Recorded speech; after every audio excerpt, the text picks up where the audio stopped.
9 inches rigid. Distress, that's the way that I get things done. If I'm not under pressure, then I sleep too long and I hang around like a bomb. I think I'm going nowhere and that makes me nervous. Everybody's at the game, but I feel alright. Everybody's at the game, but I feel alright. Everybody's at the game, but I feel alright. Everybody's thinking about me, but I feel alright. Everybody's at the game, but I feel alright. Today, as a nice treat, I thought I'd go back to my video game reviewer roots and give you all a review of Harry Potter Hogwarts Mystery, a very relevant game that you will find interesting. I guarantee it. Also, I'm trying to currently work out which is the bigger pile of spunky scum. Is it Warner Brothers' movie division or Warner Brothers' video game division? Then again, maybe it doesn't matter because Warner Brothers as a whole is a gigantic pile of shit, and I hate its fetid, rotten, pus-soaked guts. Also, any developer that makes a game like Harry Potter Hogwarts Mystery can... well, I more or less describe what they can do in the video, so let's watch! Harry Potter Mysteries is pretty much the perfect encapsulation of everything that's wrong with the modern mobile games market. Once upon a time, mobile games were promising prospects, with high-quality titles like Infinity Blade proving you can have involving and exciting gameplay on a tiny touch screen. And you had quirky little titles like Doodle Jump or Cut the Rope, putting the limited interactivity of a phone to excellent use. Nowadays, however, the vast majority of mobile games are either rip-offs of anything vaguely successful or crap like this, where a popular IP or something resembling a popular IP is turned into a self-playing bombardment of currencies and on-rails non-experiences that exist solely to coerce the alleged player into spending money. Ever wonder why blockbuster movies rarely get big license tie-in games anymore when they used to be everywhere? I mean, even Avatar had a fucking game, James Cameron's Avatar. Well, aside from the fact that most major publishers aren't interested anymore because they need always online services, you'll find that licensed games are alive and well, they're just all fucking shit. Worse than they used to be, if you can believe it,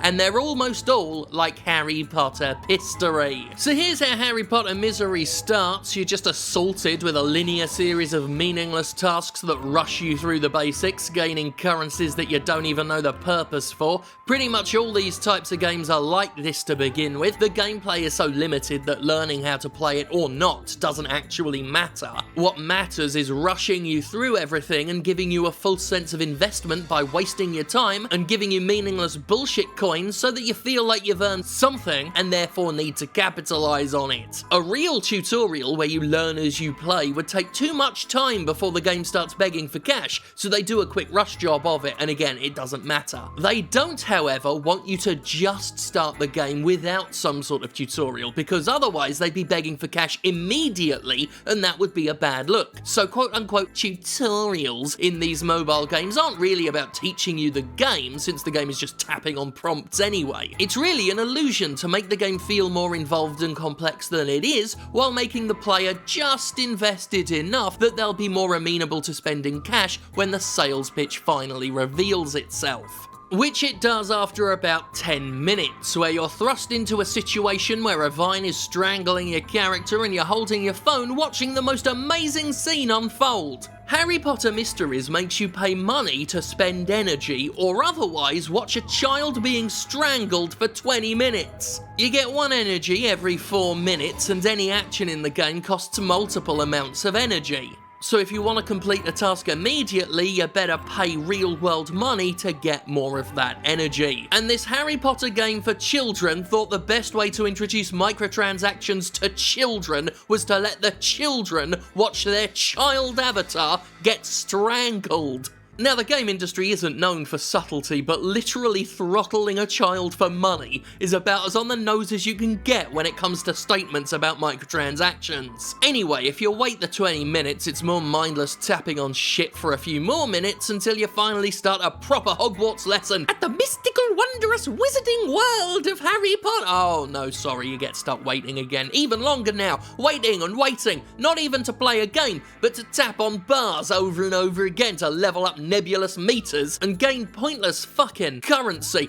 Oh, and you can spend all that worthless gold you're picking up on cosmetic items at a ridiculously expensive price that will require even more waiting or more purchases to obtain. Unlike Dungeon Keeper Mobile, which thrust you into egregious 24-hour wait times with startling swiftness, Harry Potter Miserly has a more patient and insidious ploy at hand, escalating the wait times as you go so as to further lure their prey into the money trap. And remember, again, this is a Harry Potter release. He is a children's book and film character for children. This scummy bullshit is being aimed at kids, and while I'm not normally a think of the children type, this seems fucking astoundingly slimy, even for the games market. But sadly, in the mobile realm, it's pretty common practice. There are often arguments about what is and isn't a real video game. People argue about various walking simulators like Gone Home, or weird experimental shit like that mountain game. Some claim they don't deserve to be called games. More pretentious developers might even embrace the status of being a non-game to get away with being bad, obtuse, and less clever than it thinks it is, like The Path. I've always said a game is a game so long as interactivity drives the experience, and especially if it's sold in a game marketplace like the fucking Path was. When it comes to games like Harry Potter Jizz to Riz, Dungeon Keeper Mobile, that shitting Final Fantasy All the Bravest, these games that you can't even call free to play because you're not playing anything and the only free thing to do is to wait, these free to wait games are not games in my eyes. They weren't designed to be games, they're not made by game developers, they're money sponges cynically constructed by fucking hacks who are nothing more than psychological manipulators and con merchants.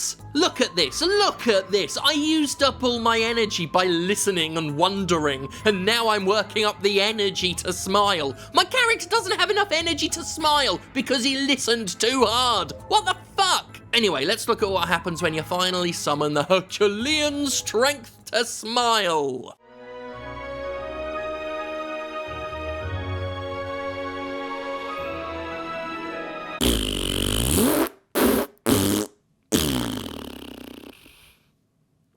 Also, fuck the people who defend this slimy bullshit. Too many people stick up for this fleecing by saying, well, you can just close the game and do something else for 20 minutes. I mean, really? Christ all spunking mighty? Is that what we're advocating for these days? We're advocating for not playing video games as a new means of playing video games? I mean, it's inventive, I'll give you that, but I'd also give you a big middle finger you can sit on and swivel until you feel like a fucking dreidel with legs. No, there's no defense for these non-games where you expend energy every time you tap a screen and all you do is tap a screen. It's such complacent, lazy, abusive greed, and it's strangled the mobile market like vines around a student's neck. There are ways to make a free-to-play game with microtransactions that aren't excessive, insulting, or downright exploitative. I've sung the praises of Steppy Pants many times, and games like Million Onion Hotel, Onion Time, prove you can still have a great phone game that charges up front and then lets you enjoy the fucking game. But sadly, constructing a less contemptuous monetization model takes effort, especially when you can just copy and paste the same tap-fueled free-to-wait model used by hundreds of other games, distinguished only by the intellectual property currently being stripped of dignity and credibility in the name of selling JPEGs of gemstones to children. If you defend that, fuck you. If you make games like that, go to fucking hell and rot there, surrounded by devils who will stop poking you in the ass and face with forks for 5 minutes if you pay them $5. You fucking no good, dodgy, garless hack.